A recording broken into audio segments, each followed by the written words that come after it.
¿Qué tal? ¿Cómo están? Bueno, pues yo encantado de estar aquí, encantado de estar en Toledo. Esto me acuerda cuando era una fábrica de armas, yo era en una universidad. Como saben, vamos a tener... ¿Sale? Perdón, es que no se oye. No se oye. Es que no hay un altavoz. Es que no funciona.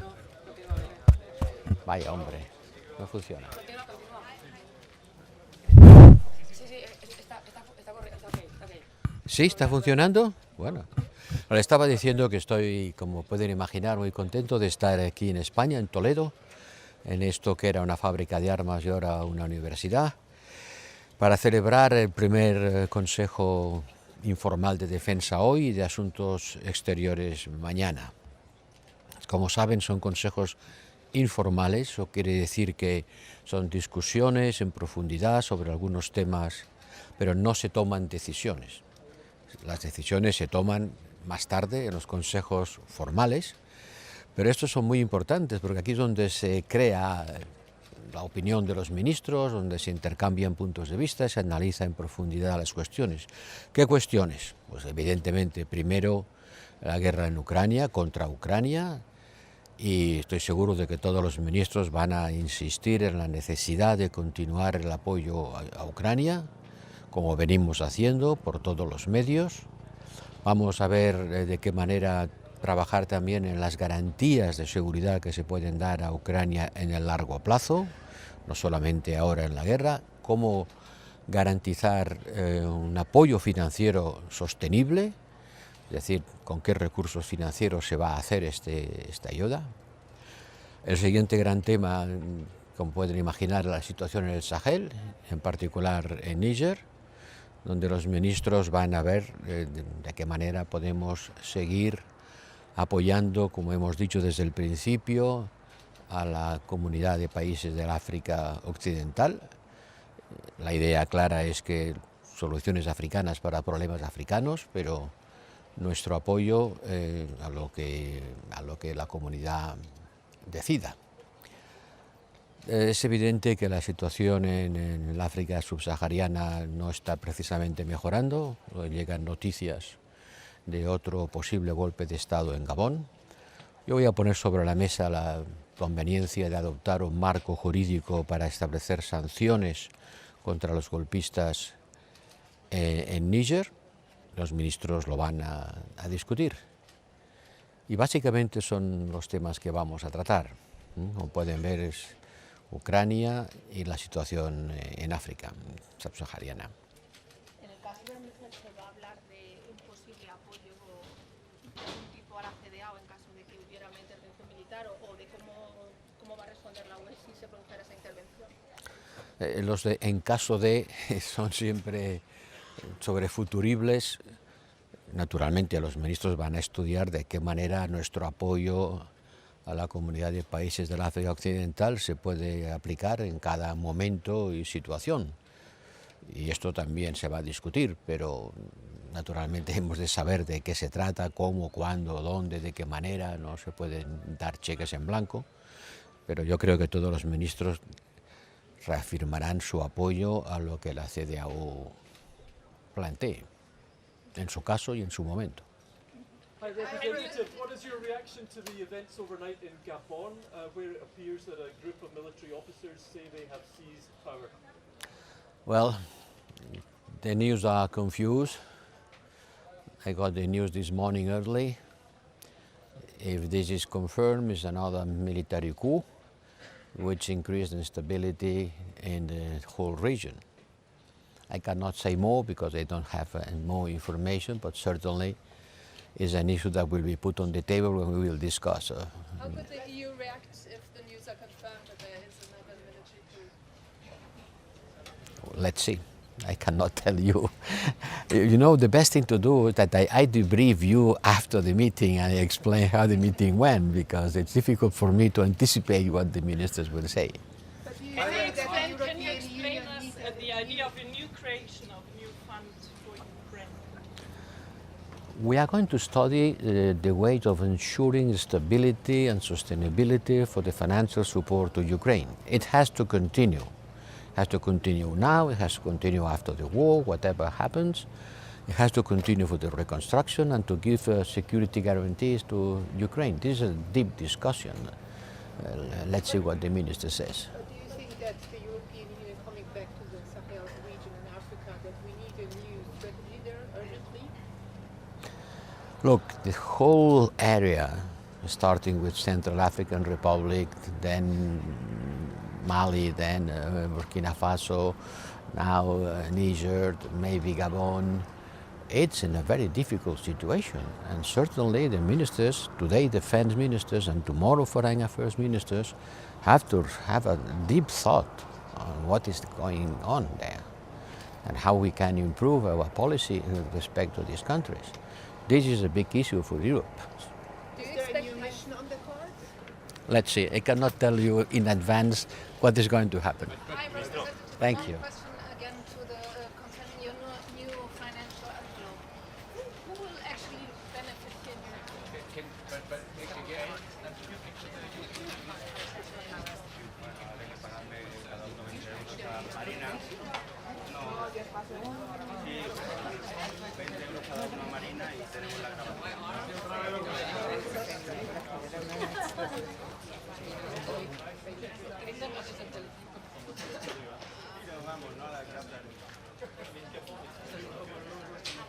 Prevenidos, ministra.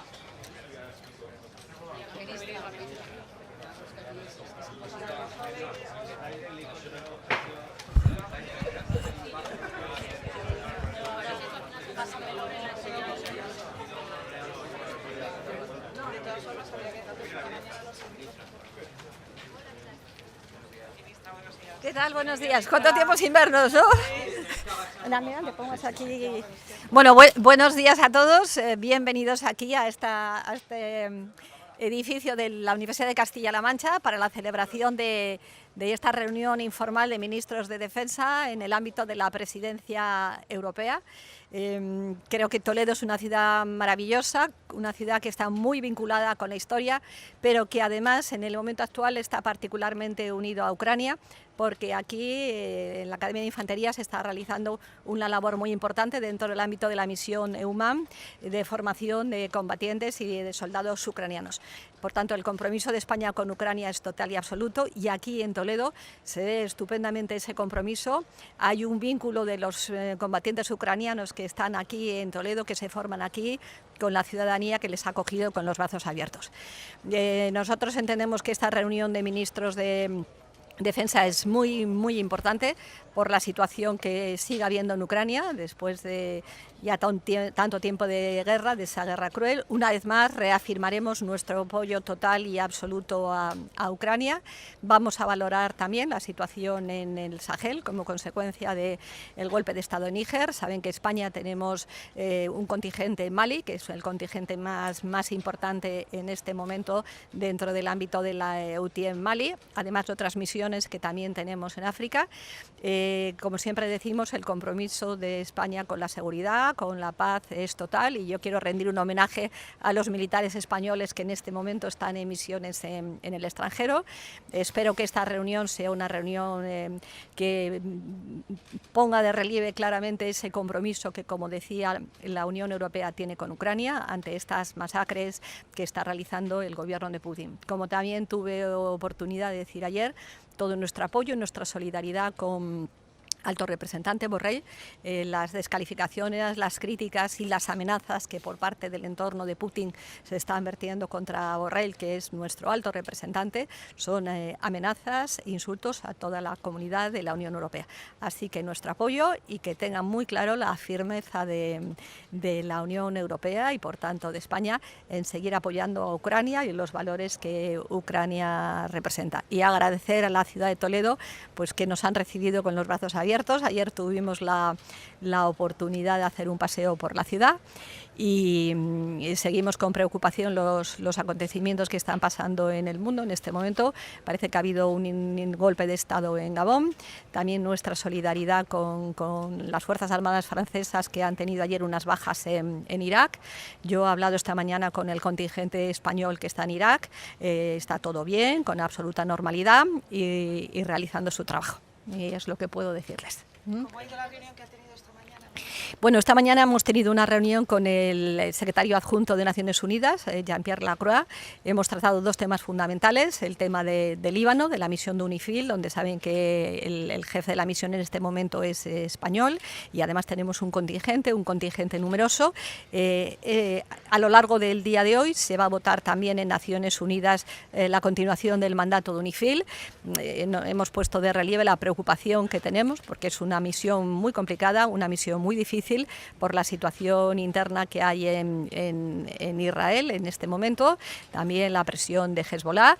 Nosotros apostamos firmemente porque la misión continúe y vamos a esperar.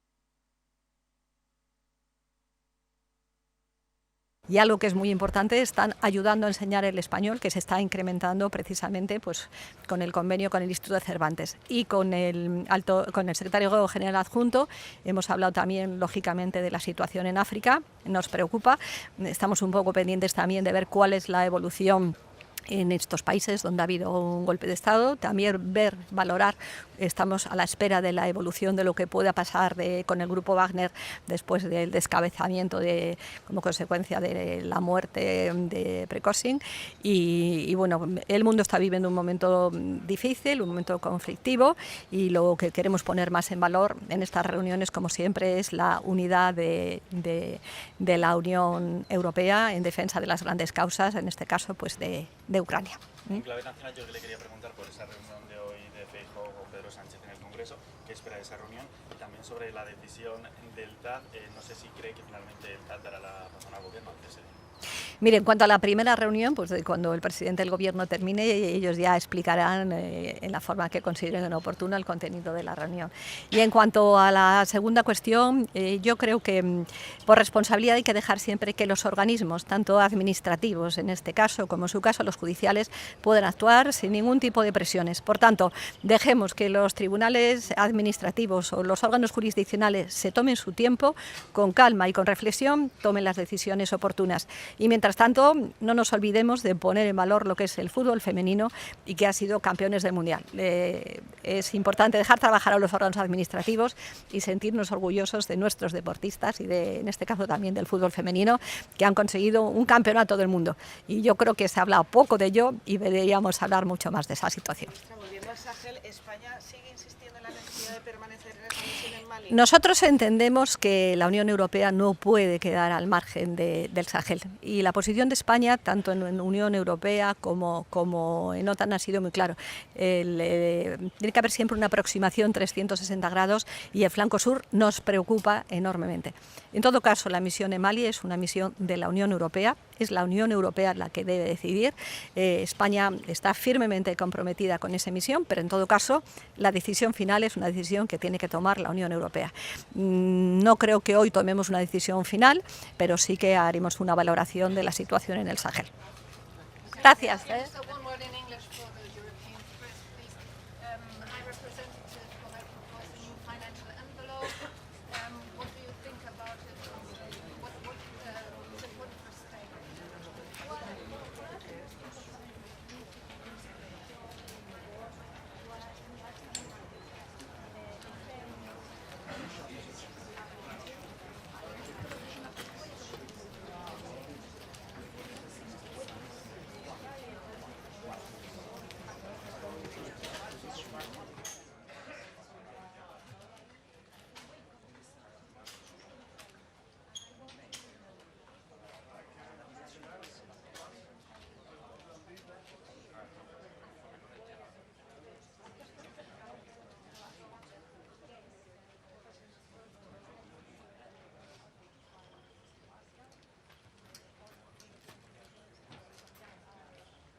What do you think? What do you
Good morning. Good morning. Glad to attend the meeting today with our colleague from the Ministry of Defense under the Spanish presidency. Of course, too many issues to discuss. The situation in Africa, but you already heard our High Representative Joseph Borrell about it. And of course, the situation in Ukraine.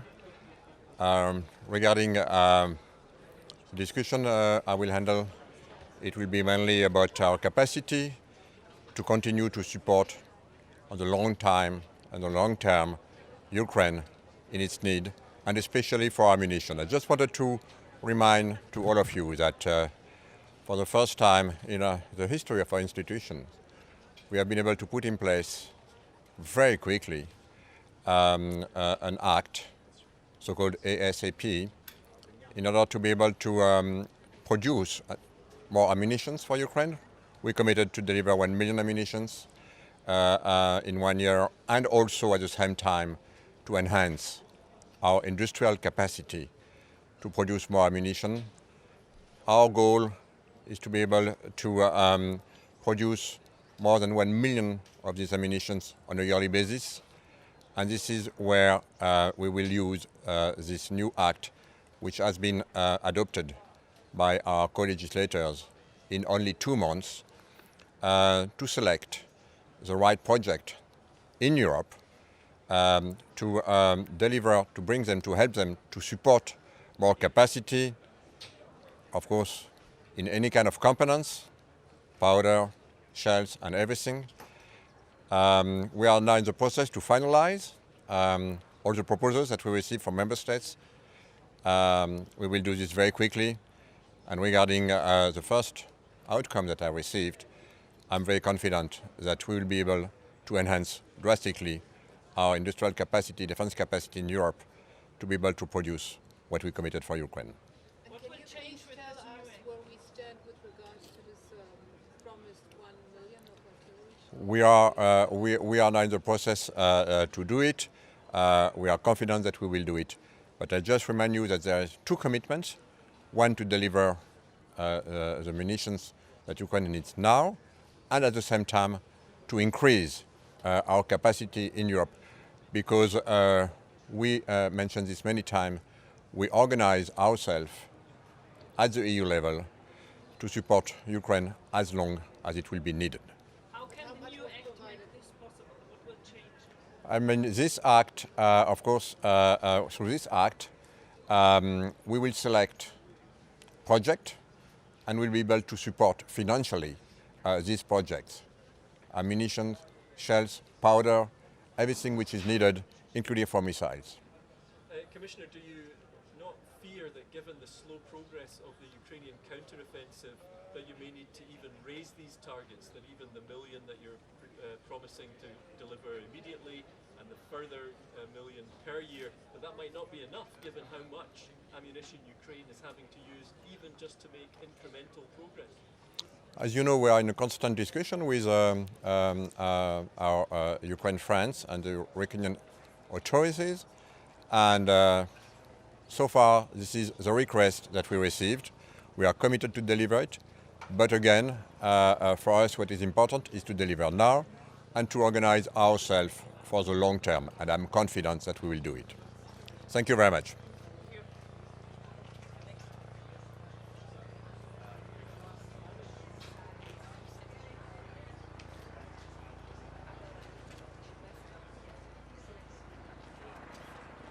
Good morning, everyone. I'm very delighted to participate at the EU Defence Ministers meeting, where are numerous pressing issues on our table. Today I'd like to highlight two of them. First is EU military industry. We are on a very good track in strengthening and expanding EU military industry, and Latvia has its own project regarding with production of large caliber ammunition. We will start by producing some components for large caliber ammunition production, and then gradually, step by step, we will develop full production cycle in Latvia, and I'm very glad it's on track. The second issue I'd like to speak about is our military assistance to Ukraine. Latvia is doing a lot. Our military assistance to Ukraine has exceeded 1% of our GDP. Today we concentrate on training of Ukrainian troops, and we have committed to train 3,000 of Ukrainian troops in Latvia. It's a very big number, given the size of my country and the size of our military. Once more, our military assistance to Ukraine has exceeded 1% of our GDP, and we would be happy that some other EU countries would join us in this. I mean, all of us can do more, and all of us can do better. Thank you. Sorry, do you think it will be possible to add some money for this facility for Ukraine? Absolutely, absolutely. It's on our table and discussion. Latvia supports all initiatives to strengthen, to help Ukraine today, and we know why it's necessary. There's incredibly brutal war going on in Russia, in Ukraine, and Ukraine is defending itself, the very existence of the nation and themselves as human beings. Thank you.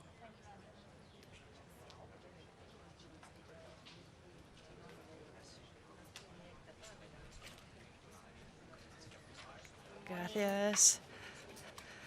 Buenos días, señoras y señores, aquí en Toledo. Guten Morgen hier aus Toledo. Es ist mir eine große Freude und Ehre, unseren Bundesminister der Verteidigung Boris Pistorius hier heute bei dem informellen Treffen der EU-Verteidigungsministerinnen und Minister vertreten zu können. Herr Minister ist bei der Kabinettsklausel in Meseberg gebunden. Dementsprechend habe ich die große Ehre und Freude, heute hier die Bundesrepublik Deutschland vertreten zu können. Solche Treffen sind immer eine gute Gelegenheit, offen und intensiv über die großen, wichtigen, anstehenden Themen auch im informellen Rahmen sprechen zu können. Und es stehen ja tatsächlich viele Themen sind besonders auf dem Radar. Im besonderen Fokus steht die weitere Unterstützung der Ukraine.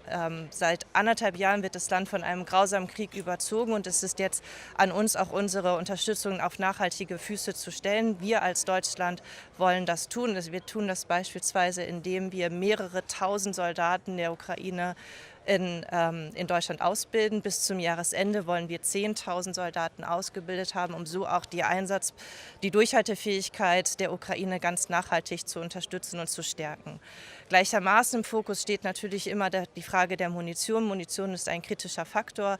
Dementsprechend haben wir einen großen Fokus darauf gelegt. Auch hier kommen wir voran. Die Munitionsinitiative kommt voran und wir haben mittlerweile einige Rahmenverträge unterzeichnen können, die auch weiter in unseren Partnern und Partnernationen offen stehen. Das ist ein gutes Zeichen, denn es kommt hier ja ganz wesentlich darauf an, die Ukraine mit Munitionsnachschub zu versorgen, sodass A produziert wird, aber eben auch dann diese Munition bei der Ukraine ankommt, um eben auch in dem Krieg gegen Russland bzw. im Selbstverteidigungskampf durchhalten zu können und sich weiterhin selbst verteidigen zu können. Ein zweites Thema, was selbstverständlich auf der Agenda steht, ist die Lage im Sahel, die große Frage in Niger. Wir haben hier den Fokus und auch den Schwerpunkt und erhoffen und erwünschen uns, dass es zu einer politischen Lösung der Krise in Niger kommt. Daran arbeiten wir, beziehungsweise darüber werden wir diskutieren. Selbstverständlich hat die Lage eine Auswirkung auf die Rückverlegung unseres MINUSMA-Kontingentes. Wir erarbeiten hier weiterhin Lösungen, sodass es zu keiner Verzögerung des Material- und Personalabflusses aus Mali kommt. Soweit. Was Sie für eine Unterstützung der ECOWAS-Truppe, also der Einsatztruppe, die die ECOWAS gebildet hat, auch möglicherweise in Niger zu intervenieren? Momentan steht im Fokus besonders die politische Lösung der Krise. Eine Intervention oder auch die Unterstützung einer Truppe ist im Moment nicht Gegenstand der Beratung.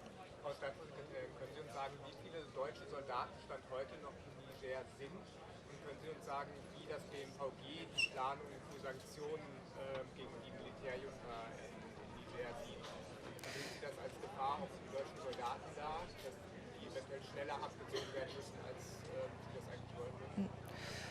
Der Anteil des Kontingentes, das den Lufttransportstützpunkt Niamey betreibt, ist nach wie vor in Niger, also in Niamey anwesend, untergebunden an das MINUSMA-Kontingent. Da Niamey bzw. der Lufttransportstützpunkt weiterhin auch eine Rolle spielen soll, bei der Rückverlegung haben wir immer noch einen Teil des Kontingentes dort. Stand heute sind es um die 100 Soldaten, die weiterhin vor Ort sind, jenseits von, also das ist einmal dann, es ist einmal der Anteil MINUSMA bzw. Lufttransportstützpunkt und der zweite Anteil sind ja auch immer noch die Spezialkräfte, das was wir noch vor Ort haben, der Anteil an Turima.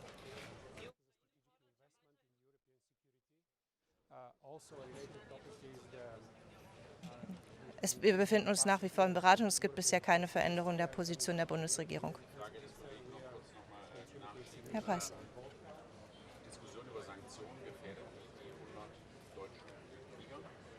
Es geht ja darum, auch Druck aufzubauen, dass wir die demokratisch legitimierte Regierung in Niger wieder eingesetzt wird und dementsprechend müssen wir auch politische Instrumente in die Hand nehmen.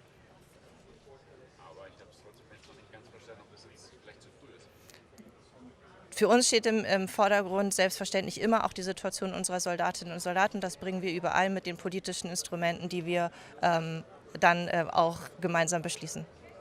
Sind die Soldaten aktuell gefährdet? Wir haben im Moment keine Anzeichen für eine erhöhte Gefährdungssituation unserer Soldatinnen und Soldaten in Niger. Die befinden sich fast alle oder befinden sich zum größten Teil auf dem Lufttransportstützpunkt und dementsprechend ist dort eine sichere der Lage angemessene sichere Situation für unsere Soldaten vor Ort.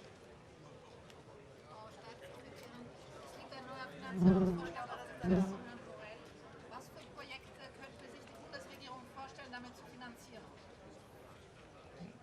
Welche meinen Sie genau? Also ich meine diesen neuen Finanzumschlag, der im Rahmen der europäischen Friedensfazilität gerade diskutiert wird. Was könnte man denn damit an Projekten finanzieren oder ist die Bundesregierung gleich total gegen? Das ist ja Gegenstand der Debatte. Wir sind hier beim informellen Treffen, das heißt, wir werden keine Beschlüsse fassen, aber selbstverständlich wird darüber beraten. Es geht darum, die Unterstützung der Ukraine langfristig und dauerhaft aufzustellen, auch einen Finanzierungsrahmen sicherzustellen und darüber werden wir miteinander sprechen. Wir stellen uns nicht gegen eine dauerhafte Unterstützung über die European Peace Facility, aber wir müssen natürlich gucken, wie die Unterstützung dann am Ende aussehen kann. Das ist Gegenstand unserer Gespräche heute, aber auch bei den weiteren Treffen, die noch auf unterschiedlichen Ebenen stattfinden werden. Geht es nicht um das Ob, sondern nur um das Wie viel in Bezug auf die EPF? Also wir sind großer Geldgeber bei der EPF. Mit über ungefähr 25% stellen wir ja auch bereits jetzt viele Mittel für die Ukraine zur Verfügung. Und das war's. Also. Gut, danke.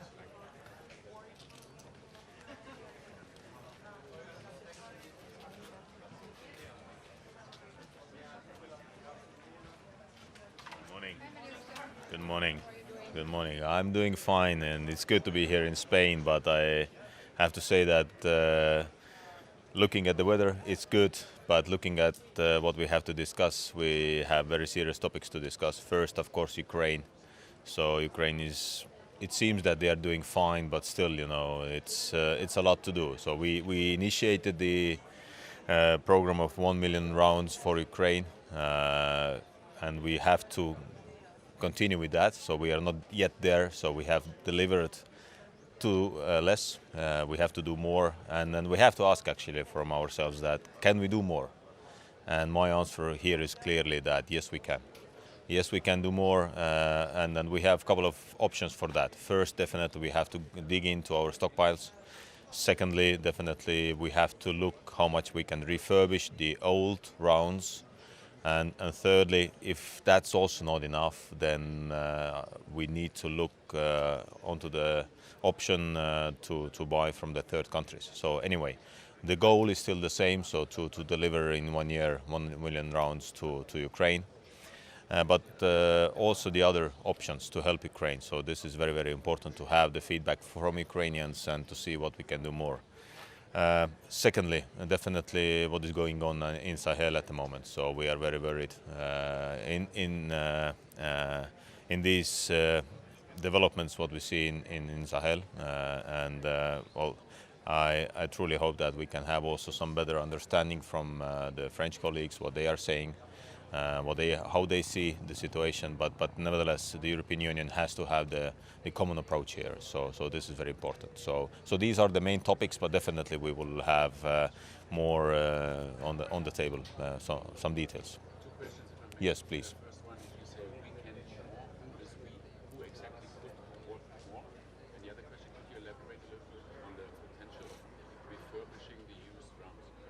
Yes, well, we means European Union as an entity, because yes, Estonia can say that we have given all when we take our GNI, so we have given more even when we take our GNI share. But nevertheless, we know that to give 1 million rounds to Ukraine in 1 year, we have now even passed the halfway, let's say. So because 6 months are gone. 6 months is ahead, so and definitely the revision has to be in place, and also to take the clear understanding that what is the momentum and what needs to be done. As I see it, when we talk about the refurbishment, there are many countries who have rounds in their stockpiles which can be refurbished.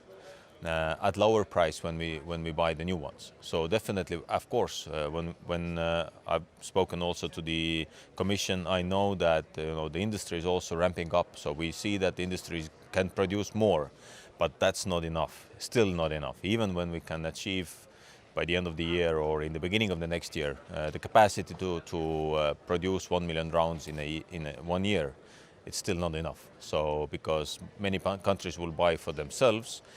Some of the industries will sell it to the third countries, so this is still not enough. So still all the options have to be on the table.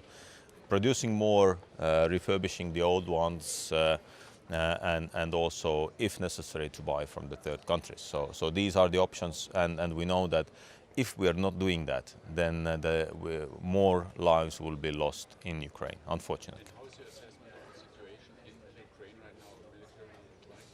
Well, we see that they are doing some progress in Torvalds Tokmak. So Tokmak is at the moment a hotspot. So they try to take the Tokmak city. When they can achieve that, then they can cut some of the supply lines for Russian army, which is very, very important. So let's hope that they will be successful, but let's also understand that it's a very, very hard work what they are doing there. So basically they are moving like centimeter by centimeter because the minefields are very big, and it's not easy because also Russians can reach them. So it is very difficult. So, but as we see also from the last night that they also influencing or affecting Russians on Russian soil. So the last night attack in Pskov airfield was actually very close to Estonia. So from birds fly, this is basically 30 kilometers from Estonian border. So we are monitoring very closely the situation also in our neighborhood, but hope that Ukrainians can go through to Tokmak and to the Azov Sea. Minister, do you fear that the slow progress of the counter-offensive up until now means that even that target of 1 million may not be enough? The amount of artillery shells that Ukrainians are having to fire to make even incremental progress is so high, you might even need to look again at that target and raise it? Well, we said from the beginning that that 1 million basically is the minimum what they need, because when we take the consumption, so then we talk about 6,000 to 7,000 rounds per day. In the highest days, Russians use 60 and 70,000 rounds, so 10 times more. So we all understand that even when we send 1 million rounds, this helps Ukraine, and then of course they need that. And what is the advantage of our rounds is that they are more precise, and that they will help Ukrainians more than the Russian shells and rounds. So this is the advantage what we have, and definitely all the Ukrainians have to use the rounds as effectively as they can. Right now, the 8th tranche of the EPF. Proposal to use 20 billion euros for the long term? Definitely we are supporting any kind of proposal which brings new money. And we all understand that to ramp up the production and to bring a new aid to Ukraine, we need fresh money. So we all understand that. So I would even look, for beyond that, that in one moment for the next 5 years budget, where probably we need to increase even this amount, because just imagine that when we take the European Union GDP in total, it's 16 trillions. So when we take the peace facility, which is 4.6 billions, this is 0.03%. 0.3%. So this is what we have given to Ukraine. And obviously, when we take all this money, then we can do more. And this is one of the goals. And definitely, this 20 billions helps to achieve that goal. Sorry, yes. Right now, Hungary has blocked the payout of the 8th tranche. Do you see any way to overcome this row between Hungary and Ukraine? Well, we have to push